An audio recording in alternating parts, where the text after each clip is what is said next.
Hello, everyone. Welcome back to the channel, or welcome if it's your first time. Thank you for joining me.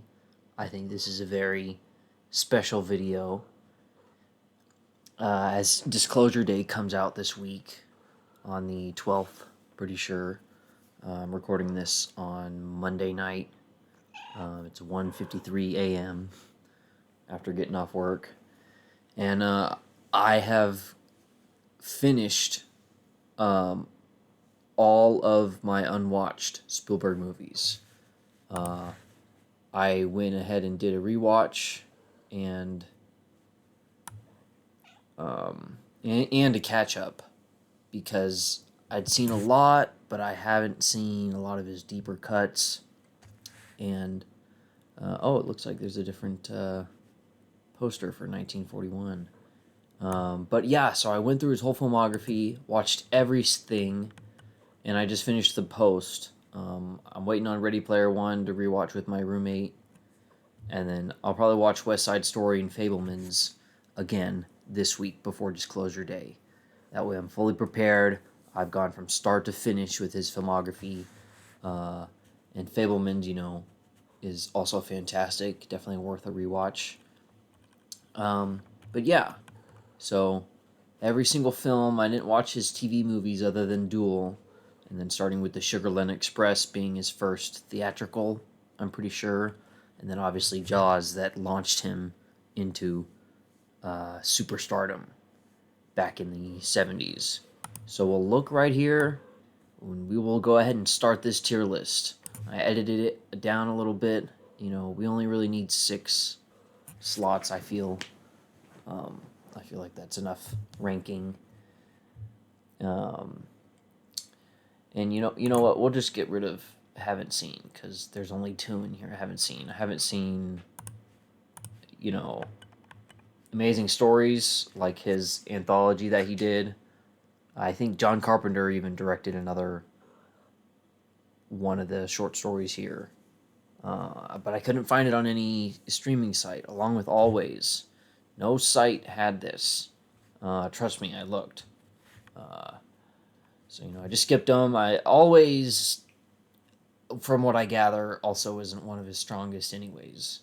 Which is also kind of crazy because Last Crusade is the best Indiana Jones movie to a lot of people. So it's just kind of a surprise that, he has amazing movies, movie after movie, but every now and then he does have a dud. Like, even the great Spielberg is not flawless. So yeah, we'll look right here. And Firelight. Firelight, okay, is the other one I haven't seen. He did like a TV movie that was, I guess, pretty big before Duel. It might even show it here. No, it's not even showing it here. But it had to have been before the 70s, or in 1970. So, like, man, just a long time ago. But it's not showing up here for whatever reason. So anyways, we'll start off with Duel. Duel, I'll put in good. Duel is a very good movie. It's it's got a good energy to it. It's very paranoid.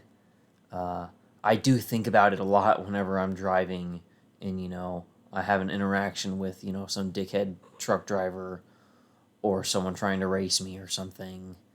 You know, the road is a battlefield, that's what they say. And this movie encapsulates that in a fun way. And sometimes it never gets too edgy, but I do love the energy it has. I have it on 4K. I own Dual on 4K and then Color Purple on 4K, and then all the other ones are just Blu-ray or DVD. So yeah. I'm blanking on the name. Yeah, Sugarland Express. This is the Texas one. I'll also put it in good. Very good movie. His first collaboration with John Williams. It's, kind of a Bonnie and Clyde ripoff. But they go through Texas, which is cool. They think they even name drop San Antonio and Austin. And a few places. Moving on to Jaws. I'll put Jaws in great. Jaws is a really great movie. You know, what can I say about Jaws that hasn't already been said? It's fantastic. And it still holds up. I didn't watch it for my rewatch in order, but I did watch it last year when the re-release came out, so I just didn't revisit it. I had that rewatch and called it. And then we'll move on to Close Encounters, where Close Encounters I'll put in great. I don't know if I'll put it in amazing, even though it is a really, really good movie. And I really loved it as a kid, especially too. Like on rewatch, it was still pretty good, but I did fall asleep. I'll be completely honest. The very end scene with the aliens does kind of take me out, but still very solid. It's about a broken family. That's the allegory it's for. 1941. I wish I could put this in better than okay, but we'll put it in okay because I do really think 1941 is a pretty funny comedy, and it has a lot of good gags.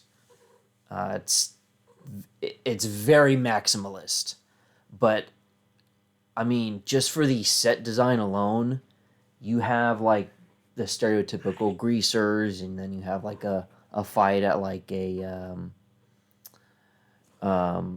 club, and there are so many extras, and it's just chaos sometimes, and I think he does pull off, a comedy here. Let's see if we can zoom out here. There we go. And then Raiders. Raiders, I think we have to put in amazing. Raiders is just so... It's just perfect. It's everything you need from an adventure movie. And every single adventure movie copied it right afterwards, as we all know. E.T., I think, is our first masterpiece. E.T. is just fantastic. Again, just like Close Encounters, his other alien movie, up until this point, it's all about a broken family and divorce. Dad is not around for the entire movie, and E.T. is Elliot's person he can lean on. He does have his brother, he does have his sister, he does have his mom. But sometimes you just need the correct friend in the right time. And E.T. is just fantastic, amazing John Williams score. It's a perfect movie to me. And I saw it when it re-released on Flashback Cinema not too long ago. Continuing, we have The Twilight Zone. His section is very good. It has his trademark sentimentality. It's a very sweet story about an elderly nursing home, and it's just very feel good. And then the other two stories are good. Temple of Doom, we will put in great. Temple of Doom is a great movie. Yeah, it does have some stereotypes that maybe haven't aged the best, but I don't think it's too terribly offensive. And it's just a little darker. It has a different tone. They were really going for something different. I can commend that. Color Purple. We're going to have a masterpiece. Amazing, amazing movie. Spielberg showed he could do a serious drama here that spanned, a whole lady's life, and her arc is just great. It's obviously like a quintessential movie, I think, in his filmography. Empire of the Sun. We'll put in great. It's a very great movie.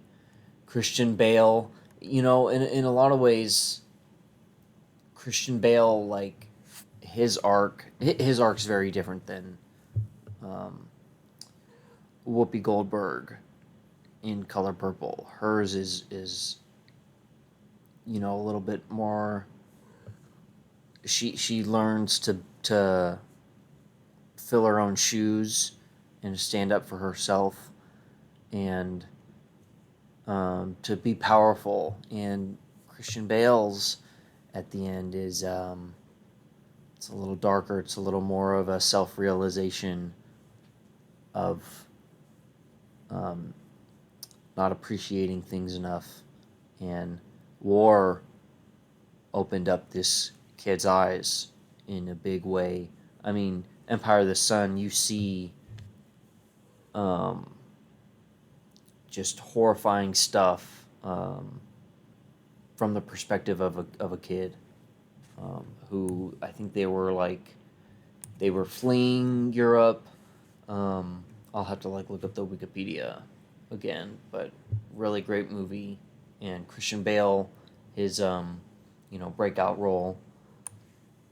Last Crusade, we're gonna put in masterpiece. I think Last Crusade is the best Indiana Jones movie. The heart, the emotion between him and his dad. The third act in this movie will make even the most cynical Spielberg fan want to gush about him and claim him as the greatest of all time. It's a very, very, very great ending. Them riding off into the sunset, I mean, that is exactly what you want. Always, haven't seen from '84. Moving on to Hook. Hook I'll put in good. It's a good movie. It's not, perfect. But Maggie Gyllenhaal, or not Maggie Gyllenhaal. Maggie, I don't remember her name, but the Professor McGonagall from Harry Potter, her actor is in it. Robin Williams, obviously. I understand how it has become a cult classic. Jurassic Park, we'll put in masterpiece for being amazing. Jurassic Park, the quintessential dinosaur movie. I saw that in 3D when it was released in theaters not too long ago. Very, very good. Schindler's List, masterpiece as well. I mean, it's a very difficult watch. It's a very uncomfortable watch. But it's a real eye-opener in a certain way. It's a very important movie. There's a reason, even a lot of movie normies, people that only watch a few movies a month or a year, those people have seen Schindler's List because it's that important of a movie. Lost World, we'll put at great. Look, Lost World is a fucking good movie, okay? I actually preferred it a little bit when I was a kid because it's a little more foresty. It feels like it has a bit more of an edge to it, just in the same way Temple of Doom does. Obviously people have pointed out those parallels. And then the San Diego sequence, there's some good stuff going on in here, and it's all presented well because of Spielberg's amazing direction. Amistad is okay. Really. It's cool to see Matthew McConaughey and Din Jinhansu. I forget his exact name at this moment. But his breakout role, and it's crazy seeing Matthew McConaughey in here too, and Anthony Hopkins. Digimon Hanosu, yeah. He's been in a lot of stuff. And then Stellan Skarsgård, who plays a character a little similar to his character in Andor, wanting to free these slaves that overtook their boat, the Amistad. And Morgan Freeman's in this too. I mean, Spielberg has worked with just about everybody. But if it wasn't for these actors and their amazing work, like I don't know, like I didn't feel quite the emotion that I do with a lot of his other movies. Even if Digimon has an amazing lead role in it. Moving on to Saving Private Ryan, we'll put an amazing. Saving Private Ryan's very, very good. I don't love it quite as much as some of his other movies, but it's very real and visceral. I don't think there's been talk about like every war movie is glorifying war. There's no anti-war movie. That might be true in a way, but I think Saving Private Ryan, the D-Day sequence, I mean, it is very eye-opening, and it's very horrifying. But yeah, Tom Hanks. This was the start of Tom Hanks and Spielberg, of course. Matt Damon is great in this, putting him on the map. Just solid stuff. AI, we'll put in good. I do really like AI. But I think the aura of it also being uh, a Kubrick, project as well before he died, kind of is a big factor in the aura of the movie. Minority Report, great movie. I love Tom Cruise so much, and we are so blessed to have two movies with Spielberg and Cruise. Uh, the action here is fantastic. It's a very interesting cyberpunk world with the memory recollection and like the hologram effects. Really great looking movie too. Catch Me If You Can. Man, I don't know if I'm comfortable putting Catch Me If You Can above Minority Report, but we'll keep it there. Catch Me If You Can. Tom Hanks, I love his goofy accent. He is talking like he's got a Boston accent. And DiCaprio is great. Amy Adams is in this. And then her dad, what's his name, is also in this. I mean, this is fantastic stuff, and it's a very on the run, Marty Supreme or type of tone. The Terminal, I'll put in great as well. Very, very good movie, and Tom Hanks is great again. We'll put War of the Worlds. It's a good movie. It's a good alien movie. It's a good disaster movie. And then some people also say that it's kind of one of the notable movies that came out after 9/11, and with people like turning to dust, with the alien like attacking and that sort of thing. I definitely do see it. It's feeds into that paranoia. Oh geez, Munich. Unfortunately, I think I'm gonna have to put in bad. This movie has not aged very well. It's just a little jarring. I understand Spielberg's intention with it. It's about Israeli assassins, and Daniel Craig is in it as well. And it is very much has to deal with like it focuses on them and their perspective, and like them being conflicted with like wanting to do it and then not wanting to do it. It was in the Olympic Games. Israeli athletes were murdered by a Palestinian terrorist group, and then the government recruits a group of assassins, and you can see how mixed it is. It's you're not really given like what happens before this, or like it just feels very, it doesn't feel very nuanced in the way a lot of his other movies are. Like even the villains in some of these movies are very compelling, and you're interested in them. There's not much on the Palestinian side. There's one or two scenes, Asking like, why did the athletes, why did Palestine attack in the first place? That sort of thing. But Spielberg is um, Jewish, and Israel is like the Jewish hub. Um, so I understand him wanting to have some nuance in it. It just did not make for the best movie. And moving on, Crystal Skull we'll put in okay. It's not bad. I used to hate it a little bit more. It's all right. Um, you know, it's still a good looking movie, especially compared to some adventure movies coming out recently.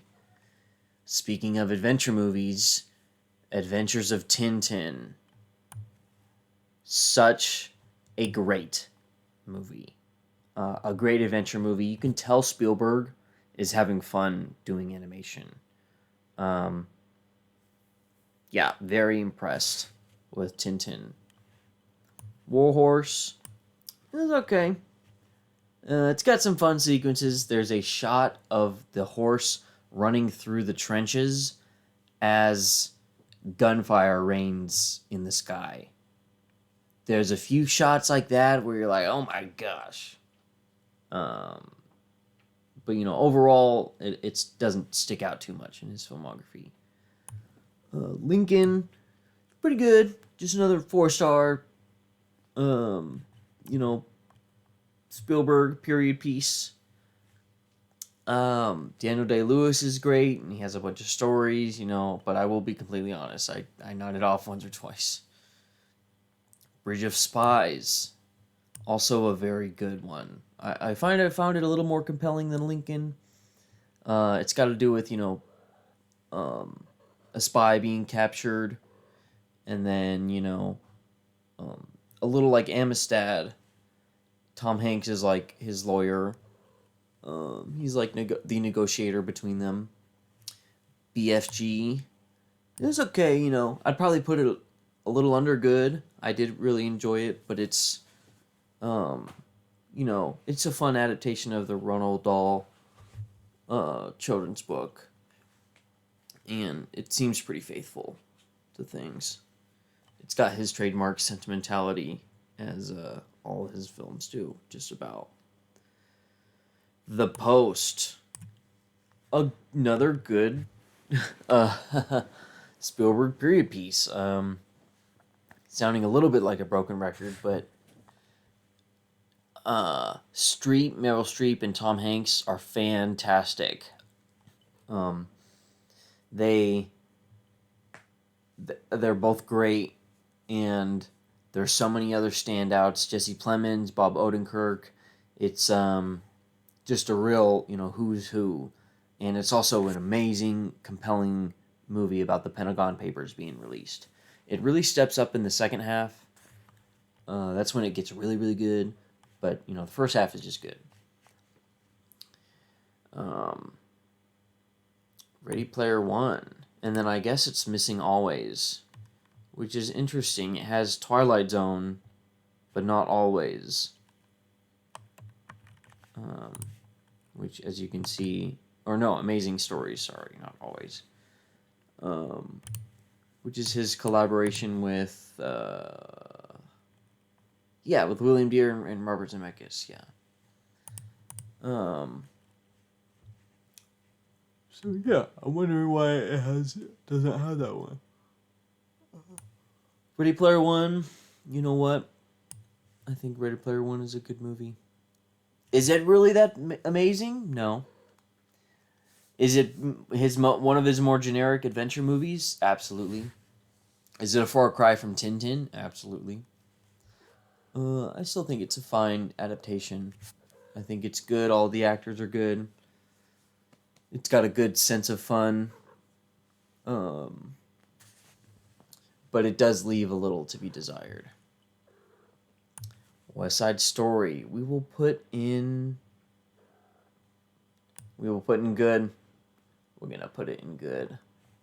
That's where I'm going to put it, and that's where it's going to be. Even if I'd say it's like a little over good. But it's again, Rachel Ziegler is great in this movie. Ansel Elgort is great in this movie. Rachel Ziegler is a good actor. Don't let the weird chuds on Twitter or whatever tell you any different.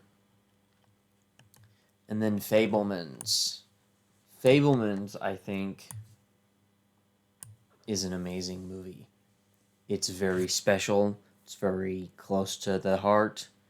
You know, I definitely get why he wanted to make the movie. I'm sure it was therapeutic in a certain way.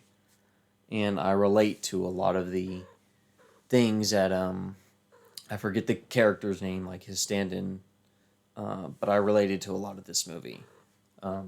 Really, really great stuff. So yeah, I guess these are the only 5 I would put on top tier. Amazing and then great. I mean, some of these I might put on great, or I might put on amazing, depending on the day. Well, yeah, that's about it. Thank you so much for watching, and stay tuned for more.